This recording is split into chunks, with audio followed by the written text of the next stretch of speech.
चलो बच्चों, आज हम लोग नए सवाल की तरफ पढ़ेंगे, है ना। चलो, इन से सवालों को डिस्कस कर दिए थे। आज हम लोग पढ़ेंगे मोहम्मद बिन तुगलक लास्ट पढ़ाए थे। मोहम्मद बिन तुगलक के बारे में बताए थे एक सवाल कि इसने एक शिविर बनाया था। शिविर का क्या नाम था? स्वर्ग द्वार। कौन द्वार? स्वर्ग द्वार। स्वर्ग द्वार एक शिविर था जिसे मोहम्मद बिन तुगलक एमबीटी के द्वारा बनाया गया। मैंने बताया था कि दिल्ली में प्लेग बीमारी फैल गई थी, पता था ना, जिसके कारण वो 2.5 साल गंगा नदी के किनारे एक शिविर था जिसे स्वर्ग द्वार नाम का शिविर कहते हैं, वहाँ पर वो जीवन बिताए थे। ठीक है, बीमारी से, प्लेग बीमारी से बचने के लिए। ठीक है, दिल्ली से भाग गए थे, तो शिविर का नाम था ये।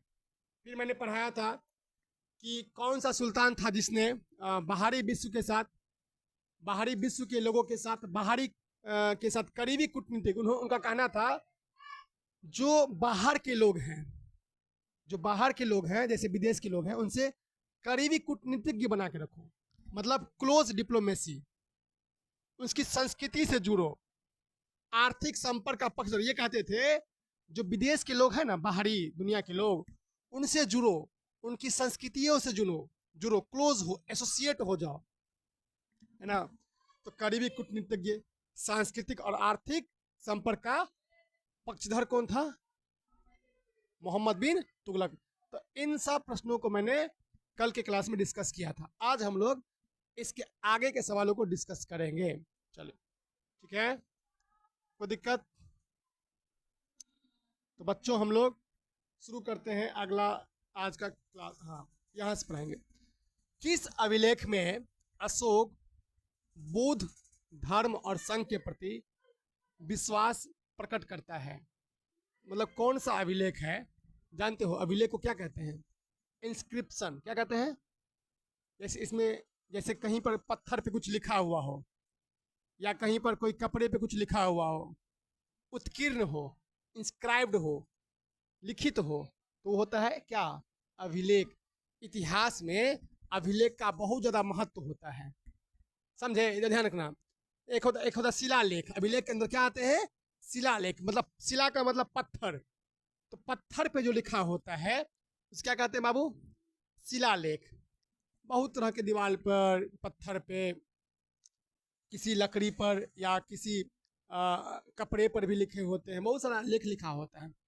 हाँ, तो क्वेश्चन कहता है कौन सा अभिलेख है जो बेसिकली अशोक के बारे में बताता है कि उस अशोक बौद्ध के बारे में, गौतम बुद्ध के बारे में, बौद्ध धर्म से जुड़ा हुआ था, समझे? बौद्ध धर्म और संघ, संघ मतलब आपस में जो लोग मिल के बनाते हैं ऑर्गेनाइजेशन, उनसे, उनके प्रति विश्वास रखता था। ये आंसर क्या होगा बताइए, यू टेल मी।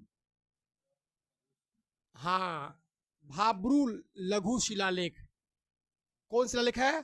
भाब्रू लघु शिलालेख था। तो भाब्रू, भाब्रू शिलालेख जो है, लघु शिलालेख जो है, लघु का मतलब छोटा शिलालेख, भाब्रू नामक जगह पर ये शिलालेख आया था। समझ आया? याद हो गया? तो अशोक ने बौद्ध धर्म के प्रति, हाँ, क्या किया है? अपना विश्वास प्रकट किया है, धर्म के प्रति, संघ के प्रति अपना विश्वास जताया है। तो बस एक याद कर लेना। अगला बढ़े। फिर क्वेश्चन कर रहा, पल्लव वंश का अंतिम शासक कौन था? देखो, एक बहुत सारे वंश हैं, देखो इतिहास में बहुत सारे वंश हैं, तो उसमें दो मैंने देखा है कि एग्जाम में पूछता है बहुत ज्यादा। एक तो प्रथम शासक, एक अंतिम शासक। जानबूझ के एग्जामिनर पूछता है, कोई वंश पढ़ना तो उस वंश का प्रथम शासक और अंतिम शासक जरूर याद करेना, समझे? कोई भी वंश, अगर डायनेस्टी पढ़ते हैं आप लोग, उसके दो वंश को आप लोग जरूर पढ़िए, अच्छे से पढ़िए। शुरू वाला फाउंडर खूब पूछेगा, गौर करना, और अंतिम शासक टिका के पूछता है। जैसे ये सवाल टफ क्वेश्चन आता है कि पल्लव वंश का लास्ट किंग कौन था? जो पल्लव वंश है उसका अंतिम शासक कौन था? वो था अपराजित वर्मन। अपराजित वर्मन, समझे? अपराजित वर्मन, समझे? तो अब आपको पता होना चाहिए कि पल्लव वंश का जो है बेसिकली शुरुआती शासक कौन था, वही पता होना चाहिए। लिख लो तो, लिख लो। पल्लव वंश के शुरुआती शासक कौन थे, मतलब इनिशियल संस्थापक। ठीक है, एग्जाम में पूछेगा। देखो पल्लव वंश के शुरुआती शासक लिख लो, सिंह वर्मन प्रथम, सिंह विष्णु या सिंह वर्मन प्रथम। लिखो, पहले एक नाम लिख लो, सिंह विष्णु, सिंह विष्णु ना।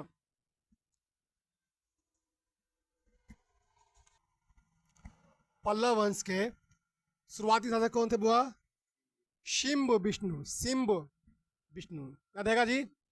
शिंब सहर्षी कर सी, आधा म व, अब विष्णु लिखे ये आता है, वहर्षी कार मूर्धन्य स, न दुर्घु कार, विष्णु। तो पल्लव वंश के शुरुआती शासक कौन थे? शिंब विष्णु।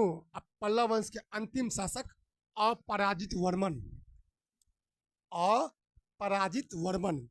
ठीक है, अपराजित वर्मन। अच्छा, पल्लव वंश से एक सवाल पूछेगा कि पल्लव वंश की राजधानी है कांचीपुरम। कहाँ पे है? लिख लो, देखिए पल्लव वंश की राजधानी कांचीपुरम, जिसे प्राचीन काल में कांची भी कहा जाता था, ये तमिलनाडु में है। पल्लव वंश की जो राजधानी है, लिख लेना, कांचीपुरम, कांचीपुरम। ये कांची भी कहा जाता था, ये तमिलनाडु में है। ठीक है,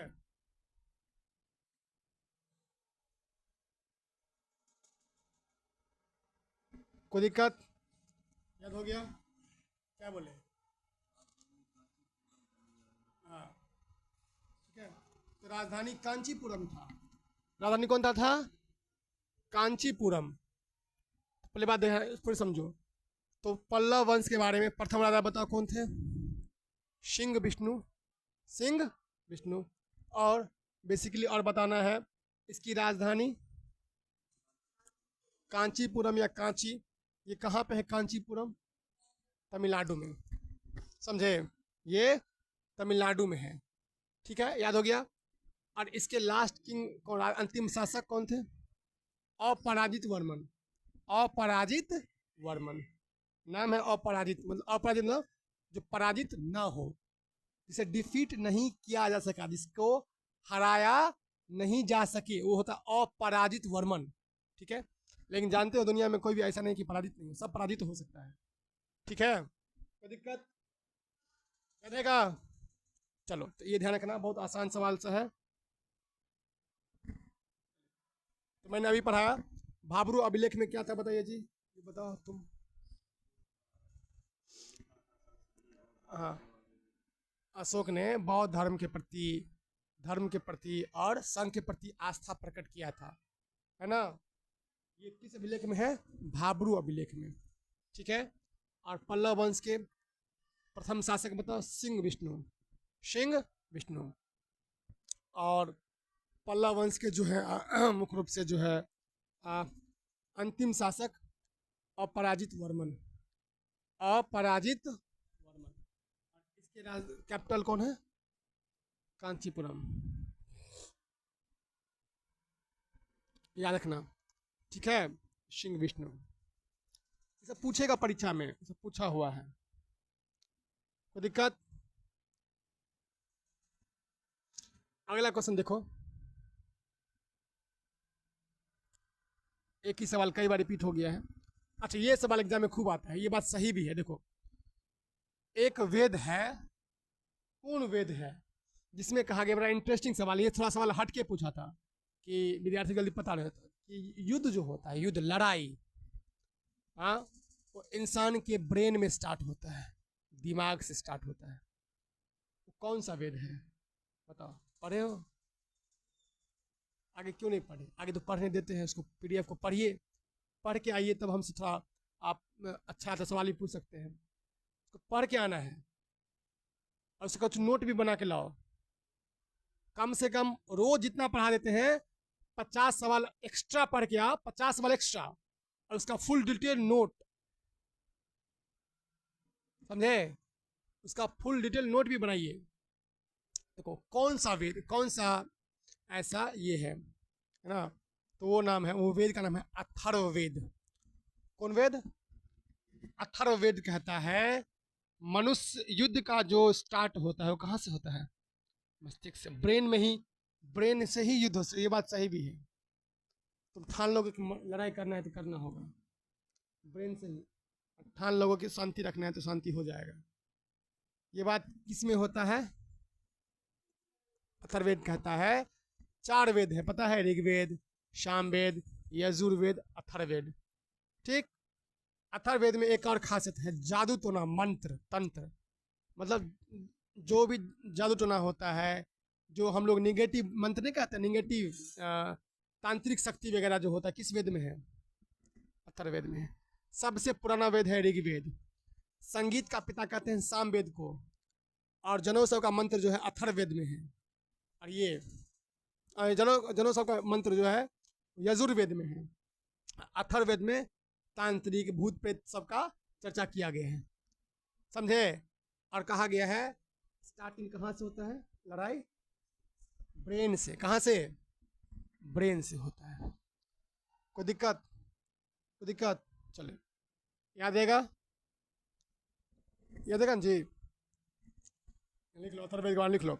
अथर्ववेद में, अथर्ववेद में भूत प्रेत मंत्र, निगेटिव, निगेटिव शक्ति के बारे में बताया गया है। अथर्ववेद में भूत प्रेत, वशीकरण मंत्र और निगेटिव शक्तियों के बारे में, नकारात्मक शक्तियों के बारे में बताया गया है। ठीक है, लिख लो, आगे लिखो। संगीत का पिता सामवेद। संगीत का पिता कौन वेद होता है? सामवेद होता है। सबसे पुराना वेद ऋग्वेद। सबसे सबसे पुराना वेद कौन होता है? ऋग्वेद। और जनेऊ, संस्कार, मुंडन सबका मंत्र किस में होता है? यजुर्वेद में। यजुर्वेद में। ठीक है, कोई दिक्कत? देखो बच्चों, ये भी सवाल आप पढ़ाएंगे जो नया सवाल है। रस चिकित्सा का पिता किसे कहते हैं? बताओ, किसे हम रस चिकित्सा का पिता कहते हैं? नहीं नहीं, बताइए, बताओ। नागार्जुन। क्या नाम है? नागार्जुन जो है एक बहुत बड़े चिकित्सक हुए हैं और ज्योतिषी हुए हैं, मतलब साइंटिस्ट हुए हैं नागार्जुन, समझे? उसने रस चिकित्सा का पिता कहा। रस चिकित्सा क्या होता है बताइए? रस चिकित्सा क्या है? क्या? पीत बन जाता है? नहीं नहीं, देखिए, ध्यान सुनो, ध्यान सुनो। देखिए, रस चिकित्सा समझो क्या होता है, ध्यान समझिए क्या होता है। रस चिकित्सा आयुर्वेद का एक ब्रांच है। आयुर्वेद है ना, तो आयुर्वेद का ब्रांच होता है, शाखा होता है। आयुर्वेद का बहुत सारा क्या होता है? ब्रांच। ध्यान सुनिए, तो उसका एक ब्रांच है रस चिकित्सा। तो उसमें क्या होता है, जो धातु जैसे सोना हो गया, पारा हो गया, सल्फर हो गया, उन सबको मिलाकर दवाई बनता है। क्या बनता है? दवाई। उस दवाई से बीमारी को ठीक किया जाता है। इसे ही कहते हैं रस चिकित्सा। रस चिकित्सा। आया? इसके पिता कौन है? नागार्जुन। आया जी? समझ आया रस चिकित्सा क्या है? क्या है? एक आयुर्वेद का जो, आयुर्वेद का क्या है? ब्रांच, शाखा। ब्रांच मतलब, अरे बैंक जैसे बैंक का शाखा होता है ना, एसबीआई का कितना शाखा है? पंजाब नेशनल बैंक का, एचडीएफसी का, आईसीआईसीआई का, बैंक ऑफ कनाडा का, बैंक ऑफ ये वो, यस बैंक, फलना बैंक, चिल्ला बैंक, ढिकाना बैंक, बहुते बैंक है दुनिया में। बैंक का कोई कम ही नहीं है। मतलब अमेरिका बैंक, चाइना बैंक, ये बैंक, वो बहुते बैंक है, तो उसकी शाखा होती है ना। तो कहने का सेंस ये है कि जैसे साइंस है, साइंस का बहुत सारा ब्रांच है। फिजिक्स है, केमिस्ट्री है, बायो है, बायो का बहुत सारा ब्रांच है, बोटनी का बहुत सारा ब्रांच है, फिजिक्स का बहुत सारा ब्रांच है, ब्रांच बहुत सारा है। इसी प्रकार तो लिखो, एक बार लिख लो, तो लिख लो। देखिए, रस लिखो, रस चिकित्सा आयुर्वेद की एक महत्वपूर्ण और विशेष शाखा होती है। रस चिकित्सा आयुर्वेद की एक महत्वपूर्ण और विशेष शाखा होती है, जिसमें पारा, पारा मतलब मरकरी, पारा का संकेत क्या होता है? Hg।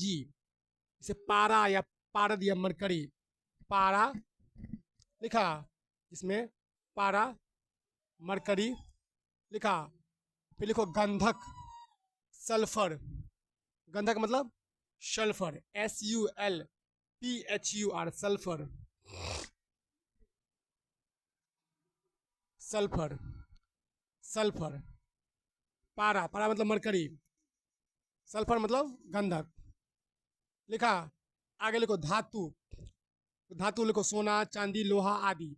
सोना, धातुओं, सोना, ब्रैकेट में लिखो सोना, चांदी, लोहा आदि। और खनिजों, खनिज जानते हो, मिनरल्स, खनिज जो होते हैं, ठीक है। और मिनरल्स से बनी दवाएं, जिन्हें जिन्हें रसौषधि कहते हैं, रस औषधि कहते हैं। लिखो खनिजों के माध्यम से बनी दवाओं, खनिजों के माध्यम से बनी दवाओं के माध्यम से, खनिजों से बनी, खनिज क्या लिखो, फिर से पढ़ो। हाँ, खनिजों से बनी दवाओं के माध्यम से रोगों का इलाज किया जाता है। रोगों का क्या आता है? इलाज, है ना। उसे कहते हैं रस चिकित्सा, या इसे रस शास्त्र भी कहते हैं। रस चिकित्सा या रस शास्त्र।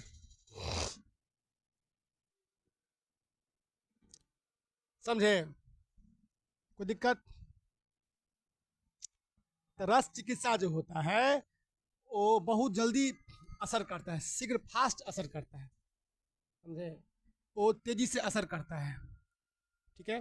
केवल जड़ी बूटी से नहीं, बिना बिना से बनी औषधि की तुलना में ये जो रस औषधि होती है वो तेजी से शरीर में क्या करता है? असर, समझे? और इसके पिता कौन है? नागार्जुन। कौन है? तो सवाल बड़ा टफ पूछा था, व्यर्थी सीधे हक देगा इसमें, नहीं बनेगा। सच पूछो, ये सवाल तो मुझे भी नहीं आता था। प्रथम बार जो मैंने इसको देखा, पहले तो दिमाग ही नहीं काम किया कि रस विज्ञान है क्या। सच पूछो तो रस विज्ञान पहली बार हम भी सुने थे, समझे? तो उस समय, हाँ सच्चाई बताते हैं, समझे? क्या बोले? चलो, समझे? तो रस, इधर ध्यान दो। तो रस विज्ञान के पिता कौन है बाबू? नागार्जुन। नागार्जुन कौन थे? एक बहुत बड़े, एक बहुत बड़े कौन है? आयुर्वेद के जानकार, डॉक्टर या फिजिशियन बोलो, वैद्य बोलो, ठीक। या एक बहुत बड़े मतलब ज्योतिषाचार्य, या फिर समझो कि खगोल शास्त्री भी थे। कौन? गणितज्ञ थे ये, मैथमेटिशियन भी थे ये, है ना, समझे? ये सब बहुत प्रकांड विद्वानों में से एक शब्द है। सब पुराने हमारे इतिहास के बहुत बड़े ये हुए हैं। चले, कोई दिक्कत? चल अगला सवाल पे आ जाइए, आगे बढ़ा जाए। चलो एक क्वेश्चन लिखो, पॉलिटिकल साइंस का ही सवाल है, हालांकि लिख लो। वारसा संधि क्या है? वारसा संधि क्या है? लिखो, वारसा संधि। जानते हो वारसा संधि क्या है? देखो, सुनिए, देखो ये पॉलिटिकल का सवाल है, फिर समझाए। देखो, देखो हरिओम कुमार, वारसा संधि का मतलब होता है जिसमें, देखो ये बात तब की है जब शीत युद्ध हो रहा था। अमेरिका का जो गुट था उसका कहते हैं नाटो। क्या गुट था? नाटो। नाटो में बहुत सारे देश, अभी 28 से ऊपर देश है, जितना भी एक बार देख लेना, अपडेट हमको याद नहीं है कितना डेट है, बदलते घटते रहता है। कोई नाटो ज्वाइन करता है, नाटो घर छोड़ता है। इधर ध्यान दो, इधर समझो। तो इधर देखिए, नाटो अमेरिका गुट था, तो क्या किया, रसिया का गुट था, उसको बोला गया वारसा संधि, वारसा गुट।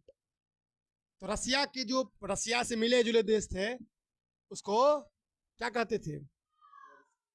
वारसा। अमेरिका से जो मिले जुले, जैसे होता है लड़कों के पीछे गैंग होता है, गुंडा टाइप का, 10 को छोरा मिल जाएगा, 10 को सही से मिलेगा, मार काट करेगा, मतलब मूर्ख लोगों का यही काम होता है। ज़्यादातर मूर्ख गवार लोग का यही काम होता है। 10 लोग बैठेगा एकदम उधर उधर उधर, मतलब काम धाम तो होता नहीं लोगों को, निगेटिव माइंड लोगों को, समझे। तो वारसा संधि क्या है? एक सैन्य गठबंधन। कौन गठबंधन है ये? किसका गठबंधन था? रसिया का, सोवियत संघ। किसका? रूस जो है ना, पहले पूर्व सोवियत संघ रूस के नाम से जाना जाता था, USSR, USSR, तो लिख लो।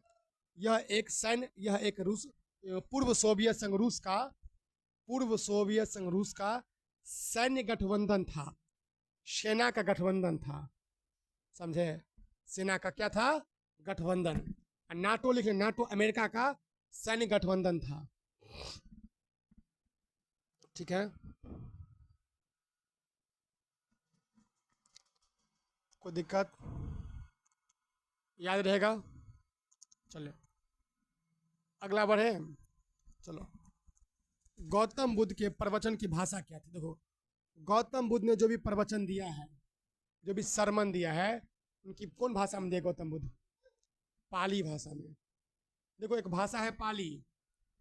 गौतम बुद्ध का जन्म लुम्बिनी कपिलवस्तु नेपाल में हुआ है, 563 ईस्वी पूर्व में। इधर ध्यान सुनो, गौतम बुद्ध, भगवान गौतम बुद्ध जो थे, इनका जन्म 563 ईस्वी पूर्व में नेपाल में हुआ था। नेपाल के कपिल वस्तु के लुम्बिनी में, लुम्बिनी कपिल वस्तु नेपाल में। किनका जन्म हुआ था? गौतम बुद्ध का। समझाया जी? क्या बोले? गौतम बुद्ध का जन्म मतलब यही हुआ था। अच्छा, अब सुनिए, इस ऑप्शन में प्राकृत भी है। अशोक का अभिलेख का भाषा क्या है? पाली। क्वेश्चन पूछेगा, ये भी साल पूछा है। जो अशोक है, जिसे देवानाम प्रिय, अशोक क्या कहते हैं? देवानाम प्रिय या प्रियदर्शी कहते हैं। इसकी भाषा किस भाषा में थी? इसके अशोक के अभिलेख की भाषा प्राकृत भाषा में, समझे। एक बार लिख लो तो। देखो, अशोक के अभिलेखों की भाषा क्या थी? प्राकृत भाषा। अशोक के अभिलेखों की भाषा क्या थी? प्राकृत थी, है ना। अशोक के अभिलेखों की भाषा क्या थी? प्राकृत, ठीक है। और गौतम बुद्ध के प्रवचन की भाषा क्या थी? पाली। गौतम बुद्ध ने पाली भाषा में अपना प्रवचन दिया है, ठीक है। 2 प्रश्न याद रखना, समझे। जन्म लिख लो गौतम बुद्ध का, 563 ईस्वी पूर्व, लुम्बिनी कपिल वस्तु नेपाल, लुम्बिनी कपिल वस्तु नेपाल में इनका जन्म हुआ था। किसका? गौतम बुद्ध का। अच्छा, ये बताइए, जो ये हमारे महावीर स्वामी का जन्म कहाँ हुआ था? 540 ईस्वी में, ईस्वी पूर्व, 540 ईस्वी पूर्व में जन्म किनका हुआ? महावीर स्वामी का। मतलब ये बताओ कि उनका जन्म कहाँ हुआ? बताओ। Kundalvan Vaishali, very good. कुंडलवन वैशाली में, समझे। तो महावीर स्वामी के जन्म एग्जाम में खूब पूछता है, लिख लो एक बार, लिख ले। महावीर स्वामी जन्म लिख लो, 540 ईस्वी पूर्व में कुंडलवन वैशाली में हुआ था। महावीर स्वामी का जन्म 540 ईस्वी में कुंडलवन वैशाली में हुआ था। एग्जाम में से पूछता है, ठीक है ना। चलिए, देखो, एंशियंट हिस्ट्री में आप सब इनको बढ़िया से पढ़िए। गौतम बुद्ध को, जैन धर्म को, बौद्ध धर्म को, जैन धर्म को बढ़िया से पढ़ो, सब बहुत महत्वपूर्ण है। हर यूपीएससी में भी ये पूछता है सवाल सब, समझे। यूपीएससी के एग्जाम में भी ये गौतम बुद्ध, जैन बौद्ध धर्म, जैन धर्म सब एग्जाम में खूब छोड़ दो, चल छोड़ दो, ऐसे ठीक है। याद हो गया? कोई दिक्कत? चले। अच्छा, पंजाब का शेर किसे कहते हैं? हाँ, पंजाब का शेर लाला पतरा। अच्छा, बंगाल का शेर? आशुतोष मुखर्जी। क्या बोलेंगे? लिख लो। अब बिहार का शेर? श्री कृष्ण सिंह। बिहार के, एक बार लिख लो, लिखिए, श्री बाबू। लिखिए, बिहार केसरी श्री कृष्ण सिंह, बिहार के पहले सीएम भी हुए हैं। और बंगाल केसरी आशुतोष मुखर्जी को कहते हैं। और पंजाब केसरी किसे कहते हैं? पंजाब केसरी लाला लाजपत राय। आंध्र केसरी टी प्रकाशम, आंध्र केसरी टी प्रकाशम कहते हैं। टी प्रकाशम, टी प्रकाशम को आंध्र केसरी कहते हैं। चलिए, समझ आ गया? अगर मराठा केसरी किसे कहते हैं? बोलो। मराठा का शेर बाल गंगाधर तिलक, लिख लो। लिखिए, मराठा केसरी कहते हैं बाल गंगाधर तिलक, बंगाल केसरी आशुतोष मुखर्जी, आंध्र केसरी टी प्रकाशम, बिहार केसरी श्री कृष्ण सिंह, पंजाब केसरी लाला लाजपत राय। ठीक है, इस एग्जाम पूछेगा किस राज्य का कौन सा केसरी है, मतलब तो ध्यान रखना। मराठा केसरी बाल गंगाधर तिलक, बाल गंगाधर तिलक, बाल गंगाधर तिलक। और बहुत राज्य के केसरी हुए हैं, लेकिन उतना इम्पोर्टेंट कोई नहीं है, समझे ना। लेकिन अगर तुमको पूछेगा तो बता देना, समझे?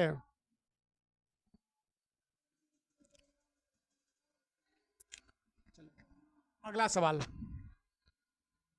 पूछेगा ही सब। ठीक है, आगे डिस्कस करते। एक महात्मा गांधी की ओर सवाल पूछा है कि दांडी मार्च कब हुआ था? 1930 में हुआ था। और 1932 दिया, तो उस ऑप्शन क्या करेंगे? काट देंगे। दांडी मार्च 1930 में हुआ था। भारत छोड़ो आंदोलन 1942 में। ठीक है, ये पता होगा तुम लोग को, कोई दिक्कत? चले, आसान है ना ये? चलो, तो ये बहुत आसान सवाल है। ये देखो, ये बहुत ये गवर्नर जनरल सवाल खूब पूछेगा तुमको। गवर्नर जनरल सवाल खूब पूछेगा, एग्जाम में बहुत महत्वपूर्ण है।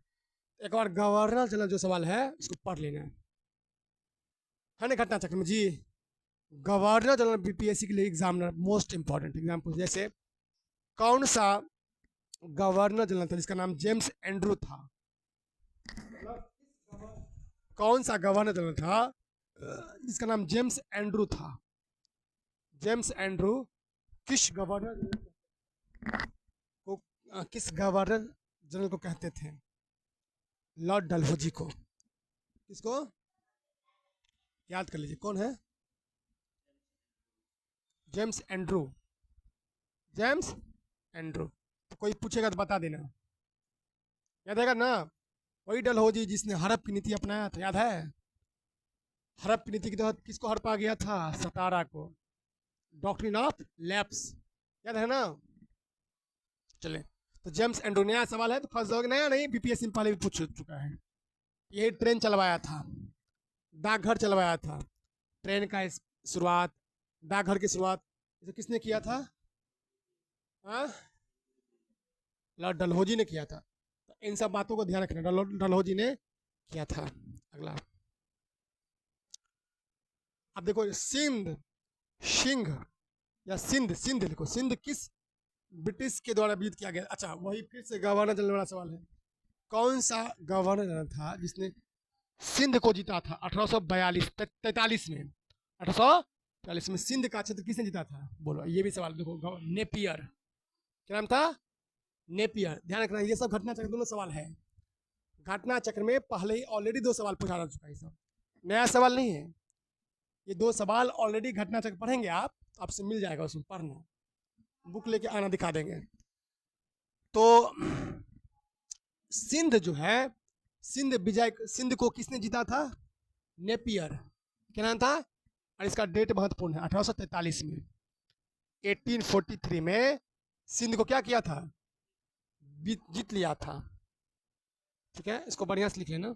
नेपियर, नेपियर कौन था? जैसे हमारा तुम्हारा नाम है, उसी प्रकार नेपियर नाम होता था। चलो, किससे रंगीला बादशाह कहते थे?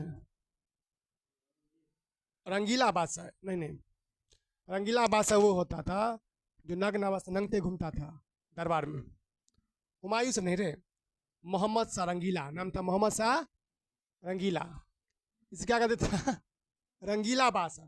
रंगीला मतलब ये नग्न अवस्था में घूमता था, नंगते दरबार में कोई डर तर नहीं था। समझे? रंगीला बादशाह इसलिए कहते हैं कि नग्न अवस्था में घूमने वाला शासक था। कौन? मोहम्मद, नाम था पूरा मोहम्मद शाह रंगीला। क्या नाम था? मोहम्मद शाह रंगीला। ठीक, आज समझे? तो मोहम्मद शाह रंगीला समझ आ गया। चलिए अगला, गुरु नानक ने किसे अपना उत्तराधिकारी बनाया था? गुरु अंगद को। देखो, गुरु नानक, नानक के बाद अंगद आए थे। समझे? याद करें ना, गुरु नानक जो थे तो उसके बाद कौन आए थे? गुरु अंगद। बस याद करना।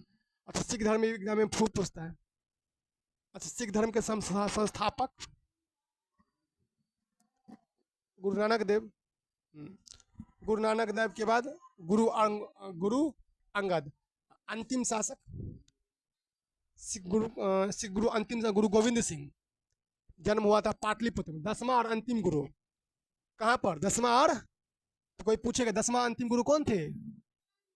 गुरु गोविंद सिंह। ठीक है, इनका मंदिर भी यहीं पर पटना में। इसका नाम है, बीपीएससी पूछा है, तख्त श्री हरमंदर साहिब। तख्त श्री हरमंदर साहिब कहाँ पे है? पाटलिपुत्रा में। ठीक है, याद रखना। चलो, तो बहुत आसान है सब। अच्छा, एक पर्व है नौरोज। नौरोज का पर्व, ये का पर्व जो है मुगलों ने अपनाया था पारसियों से। ये जो पर्व है ना, मुख्य रूप से पारसियों का है। किसका है? पारसियों का पर्व है। समझे? और ये इसने खास करके किसने, मुगलों ने अडॉप्ट कर लिया। समझे? समझ आया क्या बोले? हाँ, तो ये पारसी, ये जो जोरास्ट्रियन होते हैं पारसी धर्म के, तो उनका धर्म, उनसे जुड़ा हुआ ये पर्व है नौरोज। नैरोज, इसको मुगलों ने क्या किया? उससे अडॉप्ट कर लिया। ठीक है, तो ये सवाल ध्यान रखना। अच्छा, अगला सवाल, मुगल वंश जो थे उसकी राजकीय भाषा क्या थी? किस भाषा में राजकाज चलता था? पारसी भाषा। फारसी क्या है? तो पर्शियन लिखा है, मतलब फारसी। पर्शियन मतलब फारसी भाषा। याद हो गया? क्या बोले? मुगलों की राजकीय भाषा कौन सी थी? फारसी। दिल्ली सल्तनत की राजकीय भाषा बताओ, बोलो, लिख लीजिए। देखो, दिल्ली सल्तनत की राजकीय भाषा क्या थी? ये भी एग्जाम में खूब पूछेगा। दिल्ली सल्तनत की राजकीय भाषा क्या थी?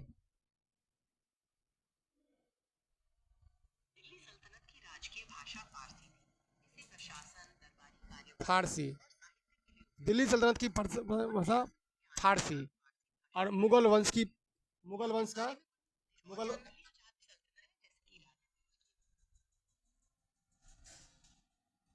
मुगल काल का लैंग्वेज। ठीक है, तो ठीक है, याद रहेगा। इसकी भी फारसी थी, दोनों का फारसी था। नहीं, मुगल काल का भी फारसी था और दिल्ली सल्तनत का भी क्या था? फारसी।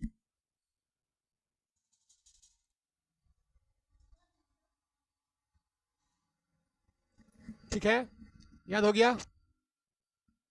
चले, तो याद होगा ना, मुगल वंश के संस्थापक कौन थे? बाबर। बाबर। ठीक है, चलो।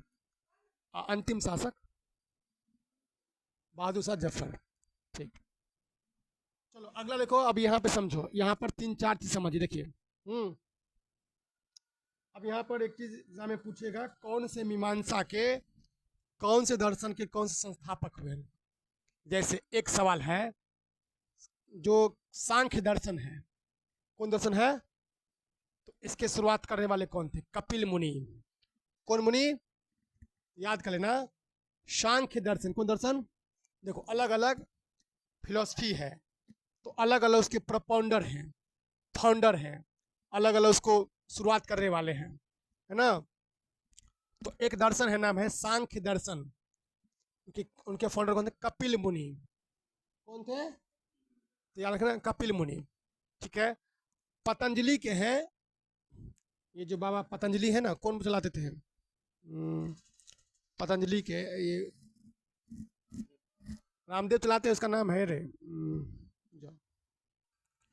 योग के थे पतंजलि। योग के कौन थे? पतंजलि थे। योग कौन थे? पतंजलि। तब बाबा रामदेव पतंजलि चाहते हैं। कोई दिक्कत? और न्याय दर्शन, न्याय दर्शन के नाम थे गौतम। गौतम मुनि हुए हैं जो न्याय दर्शन के। किसके? अब दो है देखो, एक है पूर्व मीमांसा, एक है उत्तरी मीमांसा। इन दोनों को समझ लो, एग्जाम में खूब पूछेगा। पूर्व मीमांसा का जैमिनी, पूर्व मीमांसा का जैमिनी, गूगल जैमिनी से याद कर लेना। और उत्तर मीमांसा का बदरायन, बदरायन। अच्छा इसे याद करो, इसे मान लीजिए पूर्व मीमांसा है, पूर्व का मतलब पहले। मान लो आप जेमिनी सब तो ओल्ड हो रहा है ना, जेमिनी से आप बेटर आ गया है ग्रॉक, चैट जीपीटी, मतलब बता रहे एक से एक मॉडल लॉन्च हो रहा है, इसे बता रहे पूर्व मीमांसा है जेमिनी। गूगल जेमिनाई, जेमिनाई अलग है, मतलब बता रहा चाहिए समझाने के लिए, ट्रिक से। उत्तर मीमांसा बदल गया तो बदला, बदरायन बदल गया है, बाद में क्या हो गया? आज जो गूगल जेमिनाई है 10 साल बाद ऐसा रहेगा नहीं, टेक्नोलॉजी बदलती रहता है। तो बदरायन, तो उत्तर मीमांसा बदरायन कौन थे? बदरायन है, रहेगा ना। चलो बताओ, कपिल मुनि सांख्य दर्शन, योग के बाबा पतंजलि, पतंजलि के योग, योग दर्शन के पतंजलि, पतंजलि मुनि। अच्छा न्याय दर्शन के गौतम, गौतम बुद्ध क्या करते थे? न्याय। गौतम मुनि अलग है, गौतम बुद्ध अलग है, मैं बार बार बता रहा हूँ, ट्रिक्स, निमोनिक्स। तो न्याय दर्शन क्या चले? गौतम, गौतम मुनि। और पूर्व मीमांसा जैमिनी, उत्तर मीमांसा बदरायन, उत्तर मीमांसा बदरायन। तो ये सब ध्यान रखना है, एग्जाम पूछेगा ना, समझे? चलो इन सबको वीडियो देख करके एक बार एक काम कर सकते हो, बहुत बात नहीं लिखाते हैं, वीडियो देख करके ऐसे इसको फिर से तुम लोग 1.25x कर देना, 1 घंटा लपटा जाएगा, लिख देना। चले अगला, फाहियान के यात्रा वृत्तांत में एक अस्पताल का विवरण मिलता है। तो फाहियान जानते हो कौन था? फाहियान किसके समय आया था? हाँ, फाहियान एक नाम था, व्यक्ति फाहियान। ये चंद यूपीएससी पूछा था पिछले साल सवाल, 2 साल पहले यूपीएससी पूछा था सवाल, ये सेम सवाल। मतलब फाहियान किसके समय भारत आया था? तो चंद्रगुप्त द्वितीय विक्रमादित्य, उसने विक्रमादित्य की उपाधि धारण किया था। किसने? चंद्रगुप्त द्वितीय विक्रमादित्य ने, समझे? तो ये सवाल एग्जाम पूछेगा। ह्वेनसांग हर्षवर्धन के समय, हर्ष ह्वेनसांग, हर्ष से हर्षवर्धन, समझा जी? क्या बोले? हर्ष ह्वेनसांग, हर्ष से हर्षवर्धन। फाहियान चंद्रगुप्त द्वितीय विक्रमादित्य। ये कहता है कि अस्पताल, ये जब इंडिया आया तो उसने अस्पताल का विवरण लिखा है। तो अस्पताल का विवरण कहाँ मिला इसको? अस्पताल मिला पटना में, पाटलिपुत्र में, समझे? मतलब जो अस्पताल जो मिला है उसका कहाँ मिला है? पाटलिपुत्रा में। एग्जाम में पूछेगा, ठीक? याद हुआ? इधर ध्यान सुनो, ए समझो इधर की भेल, ठीक भेल। एक बुक लिख लो इनका, फाहियान का बुक लिख लो, फो कबो की, फो फो फो कबो की। तो फाहियान की बुक का नाम है फो कबो की, फो कबो की, फाहियान, जिसने पाटलिपुत्र में एक अस्पताल के बारे में बताया था। और जो है क्या है, फो कबो की, याद आएगा जी? तो फो कबो की किसने लिखा? फाहियान लिखा था। इसमें क्या है, इसमें जो ये बुक बौद्ध धर्म से रिलेटेड है, इसमें बौद्ध राज्यों का विवरण मिला हुआ है। बौद्ध के समय राज्य थे ना, उनका डिटेल किसे मिला है? हाँ, किनके समय मतलब मिला है ये, मतलब किसने लिखा है? फाहियान किसके समय आया था? चंद्रगुप्त द्वितीय विक्रमादित्य, पूरा बोलो, नाम पूरा बोलो। चंद्रगुप्त द्वितीय गुप्त वंश के एक शासक हुए हैं, बहुत बड़े शासक हैं। गुप्त वंश को भारत का स्वर्ण युग कहा जाता है, गोल्डन पीरियड। क्यों कहते हैं बताओ? हाँ, इसी काल में बहुत सारी बीमारी का खोज हुआ था, पढ़ाई लिखाई हुआ था, शून्य का आविष्कार हुआ था। कालिदास इसी इसी समय हुए थे, है ना,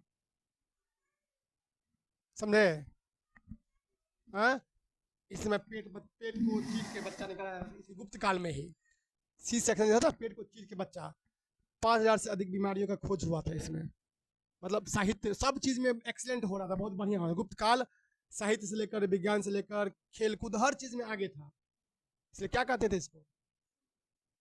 गोल्डन पीरियड कहते हैं, स्वर्ण काल। क्वेश्चन पूछेगा, भारतीय इतिहास का स्वर्ण युग किसे कहा गया है?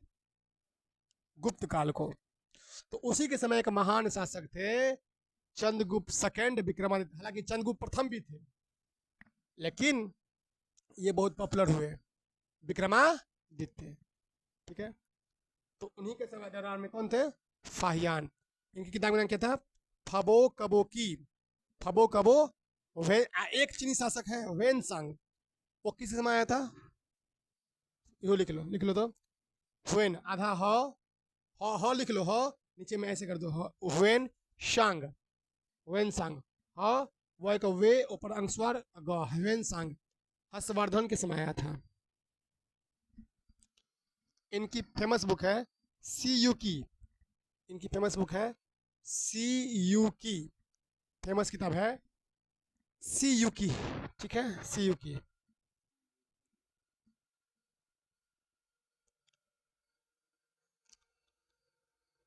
कोई दिक्कत?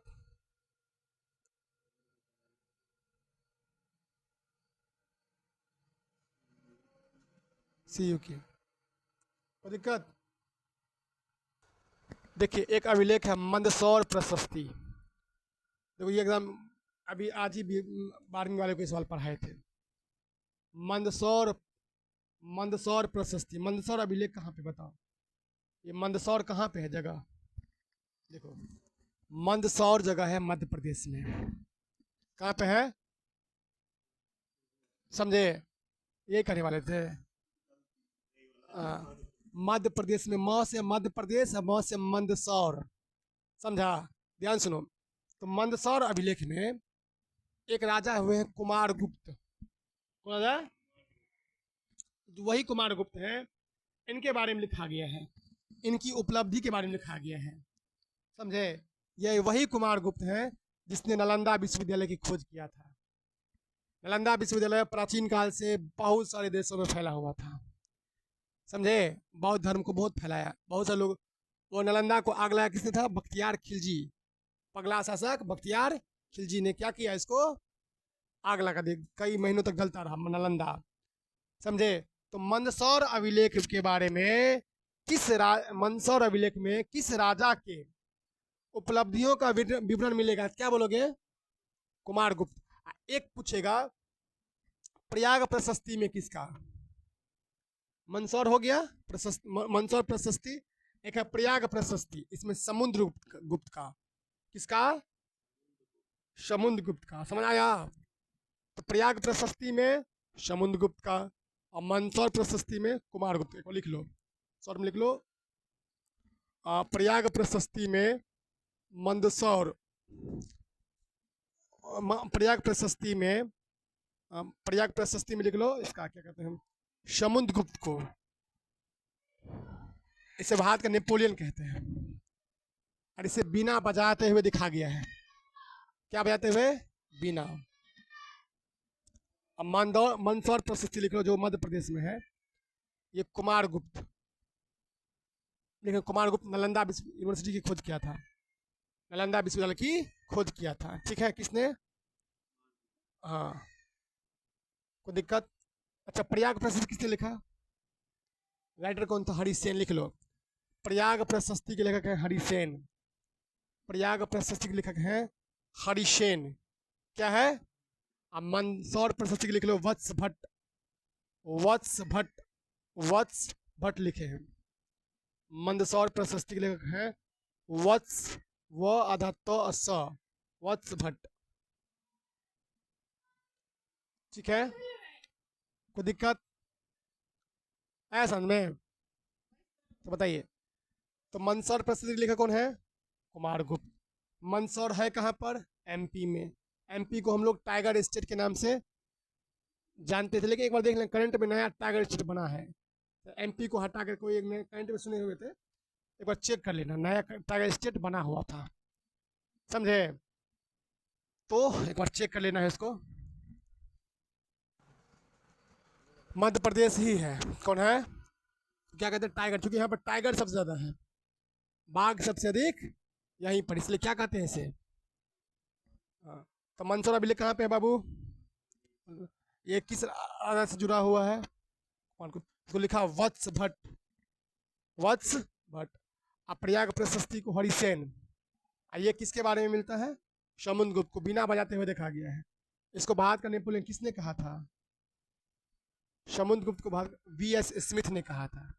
विसेंट स्मिथ ने इसे क्या कहा था? भारत का नेपोलियन कहा था। ये भी सवाल एग्जाम में हाँ कई बार पूछा जा चुका है। कोई दिक्कत? चले अगले सवाल की तरफ बढ़ते हैं। देखिए अगला सवाल है, भारत पर हुनों का आक्रमण किसके समय हुआ? अब हुन अटैक हुआ था। देखिए गुप्त वंश के एक संस्था, एक मतलब अंतिम शासक में से एक थे, वैसे उसका नाम था स्कंद गुप्त।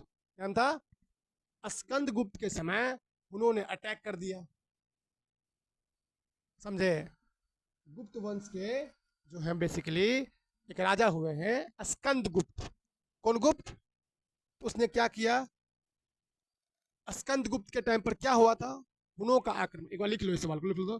भारत पर हुनों का आक्रमण, हुन वंश का आक्रमण। देखो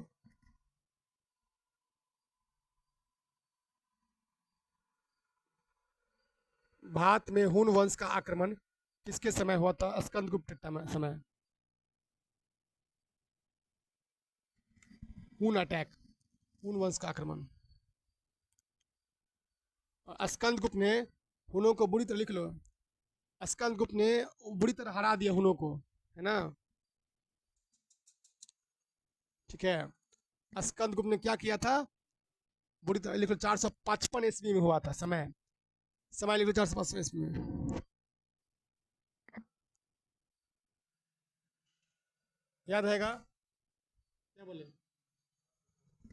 455 ईस्वी में। तो हुनों का आक्रमण किस समय हुआ बोलो? स्कंद गुप्त के समय। और स्कंद गुप्त ने बुरी तरह पीट दिया किसको? हुनों को। टाइम क्या था? 455 ईस्वी पूर्व। 455 ईस्वी ईस्वी ईस्वी में था, 55 ईस्वी पूर्व नहीं, 455 ईस्वी। ठीक है। हाँ, गुप्त वंश के, देखिए गुप्त वंश के जो अगर आपसे कोई पूछे संस्थापक, तो श्री गुप्त कौन थे? लिख लो, लिख लीजिए। गुप्त वंश के संस्थापक जो थे वो श्री गुप्त थे, श्री गुप्त। चले तो याद रखना, समझे?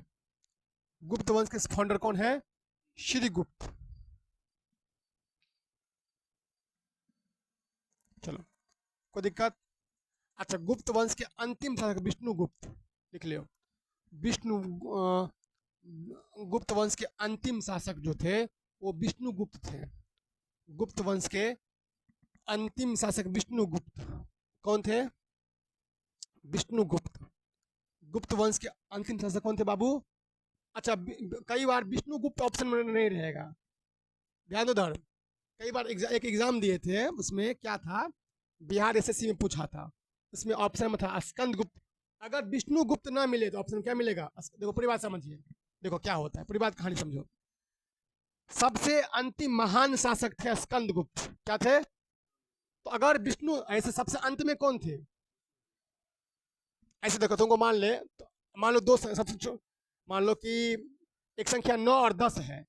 अगर ऑप्शन 10 मिलेगा तो 10 को मारना, 10 लास्ट होगा। और 10 नहीं है तो किसको मारोगे? 9 को मारोगे। इस मतलब बता रहे हैं, ठीक? तो अगर ऑप्शन में तुम्हारा विष्णु गुप्त हो तो विष्णु गुप्त को मारना, 10 को। अगर विष्णुगुप्त ऑप्शन में ना हो तो क्या मारना, स्कंदगुप्त रहेगा। तो नोट में लिख लीजिए, अगर विष्णुगुप्त ऑप्शन में ना हो स्कंदगुप्त को टिक करेंगे। विष्णुगुप्त ऑप्शन में ना हो तो स्कंदगुप्त को टिक करेंगे।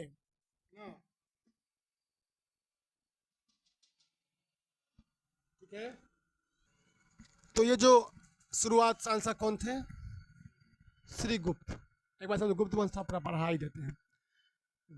जो श्रीगुप्त थे इन्होंने महाराज की उपाधि धारण किया है। कौन सी उपाधि, लिख लो एक बार, लिख लो, लिखो, ये सब लिख लो, कुछ पढ़ा देते अपने मन से। गुप्त वंश के जो संस्थापक थे इन्होंने महाराज की उपाधि, किसकी उपाधि, महाराज, है ना। आगा एक शासक हुए हैं, एक शासक हुए हैं जिसने महाराजा धीराज की उपाधि धारण किया। किसने, गुप्त वंश के ही। महाराज तो ये थे नहीं, महाराजा धीराज जो थे वो चंद्रगुप्त प्रथम, देखिए देखिए, महाराजा धीराज की उपाधि चंद्रगुप्त प्रथम ने किया था। तो महाराज की उपाधि श्रीगुप्त ने किया था, महाराजा धीराज की उपाधि किया था किसने, चंद्रगुप्त प्रथम ने। समझे, याद रहेगा। क्या बोले,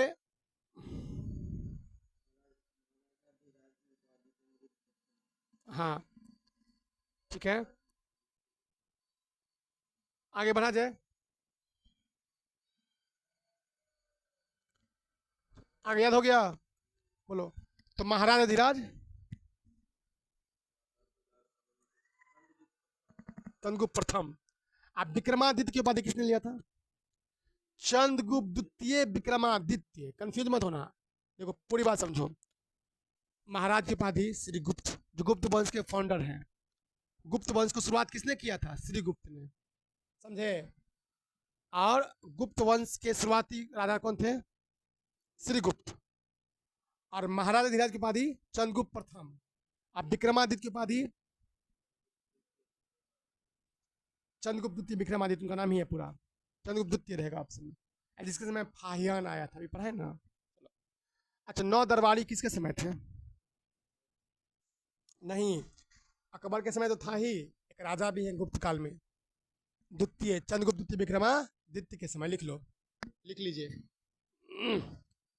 लिख लो, चंद्रगुप्त द्वितीय विक्रमादित्य के समय 9 दरबार, मतलब 9 दरबारी कालिदास, ये खगोल शास्त्री, प्रसिद्ध खगोल शास्त्री बड़ा मिहिर, अलग अलग व्यक्ति थे। लिख लो, ठीक है, ये सब ध्यान रखना, क्लियर।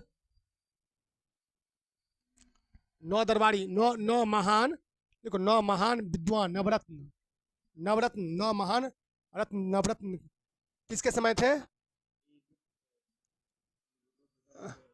गुप्त काल के, मतलब महान शासक कौन, चंद्रगुप्त द्वितीय विक्रमादित्य के टाइम पर, चंद्रगुप्त द्वितीय विक्रमादित्य के टाइम पर।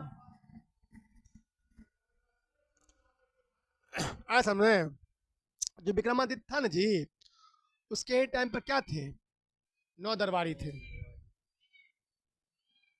चले, कोई दिक्कत,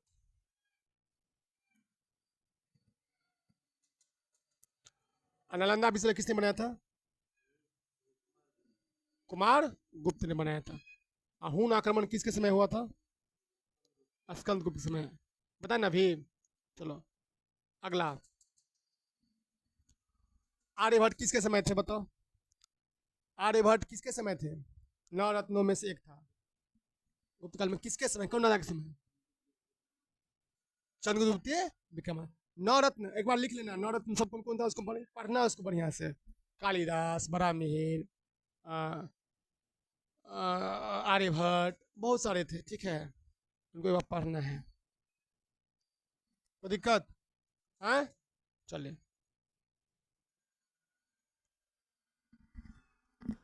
उनको ध्यान रखना। देखिए अगला सवाल क्या बोल रहे हैं, देखिए गुप्त काल में जो है प्रशासनिक इकाई जो है, ध्यान रखना, प्रशासनिक इकाई, एक सवाल पूछा है कि प्रशासनिक इकाई की मतलब जो है बड़ा से छोटा, जैसे हमारे यहाँ पहले क्या होता है, देश होता है, हाँ, तो क्या होता है, विषय होता है, तो क्या होता है, गांव होता है। मतलब एक होता है देश, एक होता है राज्य, एक होता है विषय, एक होता है क्या, गांव। ठीक है, देखिए, समझ आया, हाँ, क्या समझ आया ना। चलो, चले, तो गुप्त काल में देखो सबसे बड़ा इकाई होता है, और फिर क्या हुआ, छोटा इकाई। तो बड़ा इकाई होता था भुक्ति, क्या, उसके बाद होता था विषय, उसके बाद गांव।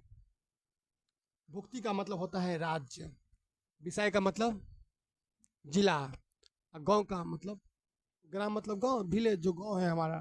तो लिख लो, एक बार लिखो तो, गुप्त काल में प्रशासनिक इकाइयों का अवरोही क्रम, कौन क्रम, अवरोही मतलब बड़े से छोटा क्रम कौन सा है, देखो, गुप्त काल में प्रशासनिक इकाइयों का अवरोही क्रम, अवरोही मतलब बड़े से छोटा, बड़े से छोटा क्रम कौन था। तो लिखो, पहला लिखो भुक्ति, तो लिखो भुक्ति, भुक्ति बैकग्राउंड लिखो, ये होता था प्रांत, भुक्ति को हम क्या कहते हैं, प्रांत कहते हैं। फिर लिखो विषय, विषय को लिखो जिला, क्या कहते हैं, जिला। और थर्ड लिखो ग्राम, ग्राम मतलब गांव। ठीक है, प्रशासनिक प्रशासनिक इकाई को 3 खंडों में बांटा गया है, एक भुक्ति, एक विषय, एक ग्राम। भुक्ति, विषय और ग्राम। ठीक है, बताओ, फिर से बताओ, गुप्त काल के फाउंडर कौन है, श्रीगुप्त। गुप्त काल के अंतिम शासक कौन है, विष्णुगुप्त मिलेगा या मिलेगा, अच्छा, हाँ। अब विष्णुगुप्त एक व्यक्ति का और नाम है, चाणक्य का, तो विष्णुगुप्त नहीं। चाणक्य का भी नाम क्या है, तो वो विष्णुगुप्त अलग है, अरे विष्णुगुप्त अलग है। चाणक्य का भी नाम क्या है, विष्णुगुप्त। ध्यान रख भी, समझे, तो इन सब बातों को ध्यान रखो, बहुत आसान है ना। चलो, कोई दिक्कत, चलो निकालो पीडीएफ, 135 पे से निकालो, हट गया है। एक सवाल फिल्म के ऊपर पूछा, पहला फिल्म था राजा हरिश्चंद्र, कौन था, याद करना। और इसे बाबा साहब फाल्के ने डायरेक्ट किया था, तभी सबको मिलता है बाबा साहब फाल्के अवार्ड मिलता है। सुनते हो कि बाबा साहब फाल्के अवार्ड मिला है फल्ला शासक, फल्ला हीरो को, समझे। तो भारत की पहली फिल्म राजा हरिश्चंद्र 1913 में रिलीज हुई थी। इसके डायरेक्टर कौन थे, बाबा साहब फाल्के, बाबा साहब, दादा साहब फाल्के नाम था, दादा साहब फाल्के, बाबा साहब भीमराव अम्बेडकर कहा जाता है। तो दादा साहब फाल्के जो थे, इन्होंने फिल्म को बनाया था राजा हरिश्चंद्र, ये लेकिन फिल्म में साउंड नहीं था, मूक फिल्म था। अब पहली बोलती फिल्म था आलम आरा, आलम आरा पहली बोलती फिल्म। अब पहली फिल्म जो थी बौकी फिल्म थी, बौकी मतलब, या बौका मतलब शांत, आवाज नहीं था, सिर्फ मतलब हाव भाव से तुम पकड़ लो। क्योंकि इतना सोचो, इतना खोज, मतलब समझ रहे हो कि अभी एआई का ज़माना है, किसी के साथ कोई सेट फोटो सेट कर देता है, कोई पर बोल जाता है, आज वीडियो बना लेगा कि देखो ये दोस्तों ये बात करते हैं, वो झूठे फुसे, और रहता भी नहीं है, वो सब एआई बना देता है। नहीं देखते हो, आदमी को नहीं देखते हो, चलिए, समझे, चलिए, कोई दिक्कत, देखिए समझ आ गया। अब गदर पार्टी के बारे में पढ़ लो, देखो गदर पार्टी, गदर पार्टी कहाँ बना था, ए बोलो, गदर पार्टी कहाँ बनी थी, जो गदर पार्टी है वो बना था अमेरिका के सैन फ्रांसिस्को में। यहाँ पे करा गठन पार्टी का गठन बॉस्टन में हुआ, बॉस्टन में नहीं हुआ था, काट देंगे ऑप्शन। गदर पार्टी का गठन कहाँ पे हुआ था, अमेरिका के सैन फ्रांसिस्को में। इसके फाउंडर लाला हरदयाल थे और सोहन सिंह भाखना थे। लाला हरदयाल, सोहन सिंह, तो लाला हरदयाल एक प्रोफेसर थे, ये क्या थे, प्रोफेसर, ये भी पीएससी में पूछा था सवाल, है ना। सुनिए, और गदर के अखबार में लिखता था, लिखा था बहुत लाइन, एक लाइन होता था, टैग लाइन होता है ना, हर आदमी का टैग लाइन होता है, अंग्रेजी राज का दुश्मन या ब्रिटिश राज का दुश्मन, उस पार्टी पे लिखा होता था। मतलब गदर पार्टी, मतलब जो उसका अखबार था, उसका टैग लाइन था अंग्रेजी राज का दुश्मन या ब्रिटिश राज का दुश्मन। ये टैगलाइन बहुत कम बच्चों को पता होगा। और ये गदर अखबार जो था उर्दू भाषा में था। किस भाषा में? ये साप्ताहिक था, वीकली, और ये उर्दू लैंग्वेज में था। समझे? किस लैंग्वेज में था? उर्दू लैंग्वेज। और गदर पार्टी की स्थापना 1913 में लाला हरदयाल और सोहन सिंह भाकना के द्वारा। लाला हरदयाल कौन थे? एक प्रोफेसर साहब थे। क्या थे? चलिए तो ध्यान रखना, ये सब बहुत आसान सवाल होता है। देखो, याद हो गया? अच्छा बताओ, तुम बताओ रहे, यू टेल मी, 1857 की रिवॉल्ट को किसने भारत का पहला स्वतंत्रता संग्राम बताया था, राष्ट्रीय विद्रोह बताया था?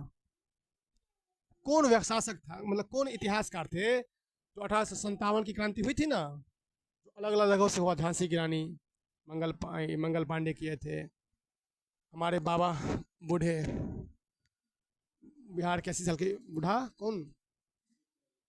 किसने कहा था ये बात बताओ? वीर सावरकर ने कहा था। किसने कहा था? वीडी सावरकर ने कहा था। क्या कि 18, याद करो बढ़िया से, इसी से हम टेस्ट दिमाग करते हैं, नहीं पढ़ते हो घर पर तुम। 1857 का रिवॉल्ट क्या था? भारत का पहला स्वतंत्रता संग्राम था। समझे? भारत का पहला स्वतंत्रता संग्राम कौन था? इसी तरह से एक आदमी जो था, एसबी चौधरी ने भी यह कहा था कि यह जनता का विद्रोह था। किसका विद्रोह था? जनता का विद्रोह। तो एसबी चौधरी ने क्या कहा था?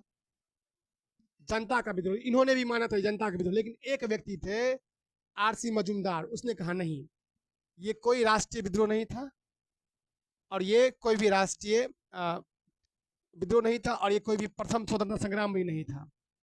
आरसी मजूमदार ने इसको खारिज कर दिया। ये दो व्यक्ति या उससे भी ज्यादा व्यक्तियों ने कहा था नहीं, ये क्या था? प्रथम स्वतंत्रता संग्राम भी था। एक अखबार भी था, न्यूयॉर्क टाइम्स, इसने भी कहा था ये प्रथम स्वतंत्रता संग्राम है। समझे? सुनाया? 3 विचार याद कर लो। एक व्यक्ति थे जो कहा था हिंदू मुस्लिम षड्यंत्र है, ऑस्टिन करके, जेम्स ऑस्ट्रम कहा था कि ये 1857 की क्रांति जो है हिंदू मुस्लिम का षड्यंत्र है। देखो, अलग इतिहास में ना 1857 की रिवोल्ट में अलग अलग इतिहासकारों ने अलग अलग बात कही है। समझे? तुमको पूछेगा, ध्यान रखना, कि किसने कहा कि जो 1857 क्रांति है वो इंडिया का, भारत का प्रथम स्वतंत्रता संग्राम। बात कौन सा? प्रथम स्वतंत्रता संग्राम था। बीडी, यही बात एसबी चौधरी ने भी कहा है। इसने कहा था कि जनता का विद्रोह था। इसमें कहा विद्रोह नहीं था, इसीलिए ऑप्शन बी को क्या किए हैं? काट दिए। ऐसा में विद्रोह क्या किए? इसमें काट दिए हैं। तो दिक्कत याद हुआ? क्या बोले?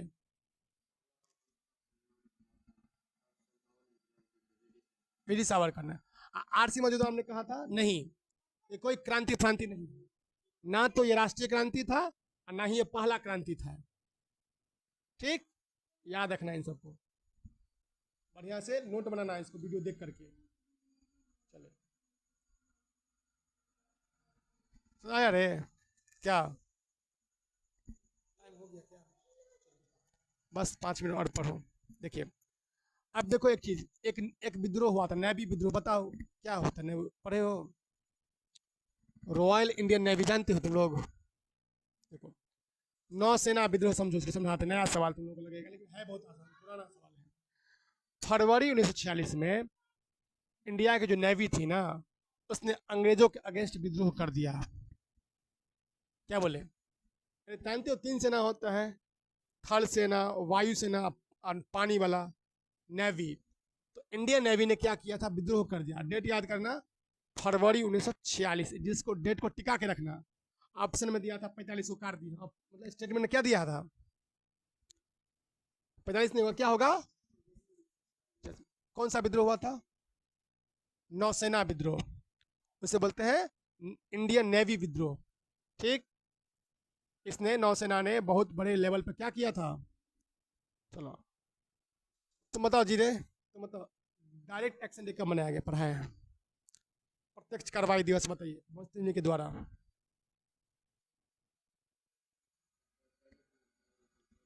बोलो परसों पढ़ाए हैं। तुम बोलो उसने कौन है।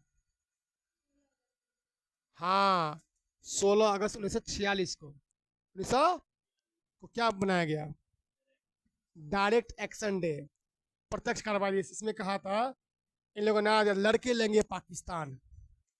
नारा भी याद करना, लड़के लेंगे पाकिस्तान। नारा किसका था? मुस्लिम लीग के नेताओं का, समझे? जो मुस्लिम लीग के नेता थे ना, उनका नारा था लड़के लेंगे पाकिस्तान। ये डायरेक्ट एक्शन डे में 16 अगस्त 1946 में, ये बात भी सही है। अच्छा, हिंद स्वराज किताब किसने लिखा बताओ? हिंद स्वराज, महात्मा गांधी। महात्मा, अरे हिंद स्वराज की किताब किसने लिखा? हिंद स्वराज, सत्य सत्य प्रयोज, हरिजन पत्रिका, यंग इंडिया, ये सब कौन लिखा था? इंडियन ओपिनियन, ये सब महात्मा गांधी की किताब थी। अच्छा, अरोलेक्ट एक्ट में क्या प्रावधान था? कितना साल जेल? 2 साल जेल। 2 साल तक तुमको क्या किया जाएगा? कैद। मतलब तुम गलती नहीं की फिर भी जेल में रहो। इसी का लोगों ने विरोध किया था ना, तो जिस फिर अंत में उस लोगों को पकड़ के जेल में, तो फिर उसी के विरुद्ध जलियांवाला बाग हत्याकांड, पूरा कहानी पता ही है तुम लोगों को। हाँ?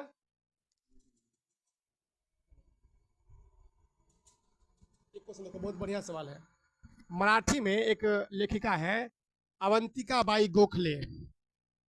अवंतिका बाई, उसने क्या किया? गांधी जी की जीवनी लिखा। ये नया सवाल, ध्यान कर, इसमें फंस जाओगे।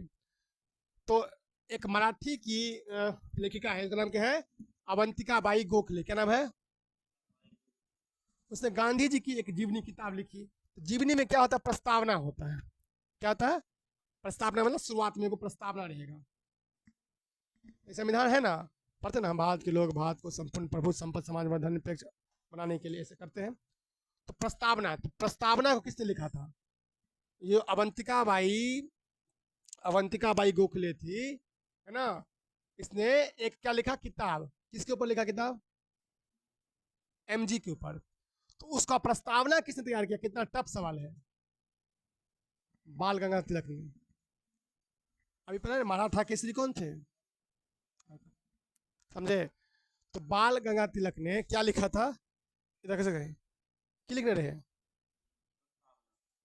प्रस्तावना। किन की प्रस्तावना थी? ये प्रस्तावना थी अवंतिका बाई गोखले द्वारा लिखित महात्मा गांधी के ऊपर। तो महात्मा गांधी की किताब का जीवनी पर, महात्मा गांधी के जीवन पर क्या लिखा था? किताब। किसने लिखा? अवंतिका बाई गोखले। बोलो। एक मराठी भाषा में था, समझे? तो मराठी के प्रकांड विद्वान थे कौन? बाल गंगाधर तिलक भी विद्वान थे। इनको बोला कि इनसे रिक्वेस्ट किया कि सर देखिए, महात्मा गांधी के ऊपर किताब लिख रहा छे, तो अहाँ एगो प्रस्तावना एक पहला पेज की करियो, लिख दियो। विद्वान चलकिन है, प्रोफेसर थे, ये संस्कृत का और मैथ के प्रोफेसर थे। कौन? लोकमान। इसे क्या कहते हैं? लोकमान। इसी के नाम पे ट्रेन चला है, LTT, Lokmanya Tilak express. LTT express. Bombay जाओगे ना तो यहीं पर ट्रेन पकड़ लोग जाता है। तो हम तो गए हैं। तो बाल गंगाधर तिलक जो है बहुत बड़े विद्वान, बहुत बड़े महान, महान मतलब समझो ये हुए हैं। इस बिहार में एक से एक महान वीर पैदा हुआ है, वीर कुंवर सिंह, जगदीशपुर के आरा। इसी प्रकार यहाँ के कौन थे? बाल गंगाधर तिलक। इनकी मृत्यु उसी दिन हो गई थी जिस दिन असहयोग आंदोलन शुरू किया था गांधी जी ने। कल ही 2 दिन पर से पढ़ाए थे, है ना। 1 अगस्त 1920 को, कल ही मर गए, बता दिए, समझे? चले, इसे ध्यान रखना। ये नया सवाल, ये भी सवाल पूछता तुम फंस जाते, पक्का फंस जाते। न्यू क्वेश्चन पढ़ो, न्यू क्वेश्चन है। चले, अब देखो, और एक कहानी समझे, मारपीट का सवाल है। देखो, मारपीट का सवाल में बहुत याद हो जाए, तो याद हो जाए। एक समय था, प्लेग फैला था। क्या फैला था? प्लेग बहुत फैलता था। प्लेग चूहों के काटने से बीमारी होती है, समझे? तो एक प्लेग कमिश्नर था, Walter Charles Rand. Walter Charles Rand, इसकी हत्या कर दिया। चापेकर बंधु, चापेकर बंधु जैसे चापेकर बंधु 2 गो थे। मतलब उनमें दोस्त थे। हाँ, बंधु मतलब दोस्त। तो इन दोनों ने मिल के क्या किया, रैंड की हत्या कर दिया, रैंड को मारे दिया, समझे। तो रैंड को किसने मार दिया, चापेकर बंधु ने। क्या कर दिया था, रैंड को किल कर दिया। रैंड कौन थे, प्लेग कमिश्नर थे। प्लेग बीमारी को रोकने के लिए कमिश्नर बना था, plague commissioner Walter Charles Rand. Walter Charles Rand, क्या नाम था, वाल्टर चार्ल्स रैंड की हत्या किसने किया, चापेकर बंधु ने, 1897 में, समझे। 1857 में चापेकर बंधु ने हत्या कर दिया, किसकी, वाल्टर चार्ल्स रैंड की हत्या कर दिया।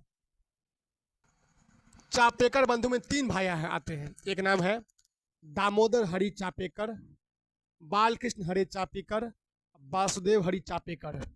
ये 3 भाई थे। कौन भाई थे, अभी दिखाते हैं, देखो ये देखिए, ये चापेकर बंधु यही है तीनों, इसने ही मार दिया था। ये कौन है, ये कौन है, देखा जी, चापेकर बंधु मतलब 3 को भाई थे, सगे भाई। तीनों कौन भाई थे, तो ये बड़ा गजब का सवाल है, इतिहास में पूछा हुआ। तब पढ़ना इनको, यूट्यूब शॉर्ट में देखना। तो नाम याद कर लो, कौन कौन थे, दामोदर हरि चापेकर, बालकृष्ण हरि चापेकर, वासुदेव हरि चापेकर। लिख लो, एक बार लिख लो, चापेकर बंधु में लिख लो, दामोदर हरि चापेकर, बालकृष्ण हरि चापेकर और वासुदेव हरि चापेकर, है ना। इसने ब्रिटिश अधिकारी तीनों भाइयों ने क्या किया था, पुणे में, पुणे मतलब महाराष्ट्र में है, जो अभी बताया ना, plague commissioner Walter Charles Rand की गोली मार के क्या कर दी, हत्या कर दी। वाल्टर चार्ल्स रैंड की गोली मारकर हत्या कर दी, ठीक है। नाम फिर से लिख लो अगर नहीं समझ, दामोदर हरि चापेकर, बालकृष्ण हरि चापेकर और वासुदेव हरि चापेकर। इन्होंने जो कहानी क्या था, प्लेग बीमारी फैल गया, बताए थे ना अभी। तो प्लेग जो फैल गया, तो प्लेग को रोकने के लिए क्या किया, मतलब एक कमिश्नर नियुक्त किया था, तो उसी को मार दिया, समझे। ये घटना घटी थी 1897 में। फिर तीनों भाई को फांसी चढ़ा दिया, एक भाई को 98 में और 2 भाई को 99 में। क्या चढ़ा दिया, फांसी। तीनों को अंग्रेजों ने क्या किया, फांसी पर चढ़ा दिया। तीनों भाई क्या कर दिया, फांसी। इसीलिए इतिहास में सवाल पूछा है, समझे। पूरी कहानी समझ आ गया। चलो, तो आज कराने इतना ही, कल मिलते हैं, ठीक है, ओके।